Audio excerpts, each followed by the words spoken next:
নিয়ম সবসময় মানুষের উপকারের জন্য করা হয়, কিন্তু আমরা তো নিয়ম মানতে প্রস্তুত না।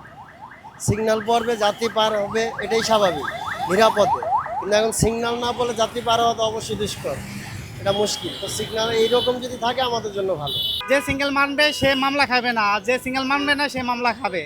কারণ এখন সিঙ্গেল যে লাইটগুলো আছে এগুলা প্রত্যেকটা মোড়ে মোড়ে থাকা উচিত। অনেক সময় কিছু লাইট আছে আপনার জ্বলে না, আমরা বুঝতে পারি না।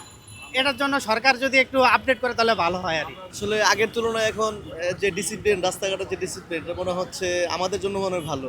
বর্তমান সরকারের যে উদ্যোগগুলো, যে পদক্ষেপগুলো, এগুলো দেশ ও জাতির জন্য কল্যাণময়। তারেক রহমান যে বলছিল আই হ্যাভ এ প্ল্যান, এটার অংশ মনে হয়। আমরা অনেক দিন অপেক্ষা করছি যে এই অটোমেটিক সিগন্যালটা কবে চালু হবে। এখন চালু হওয়াতে অনেকটা ভালোর দিকে চলে গেছে। এত কিছু করার পরে কিন্তু প্রতিনিয়ত দুর্ঘটনা ঘটতেছে। এই দুর্ঘটনা এড়াতে হলে মানুষের মধ্যে সচেতনতা, মানুষের জ্ঞান এগুলি বাড়াতে হবে।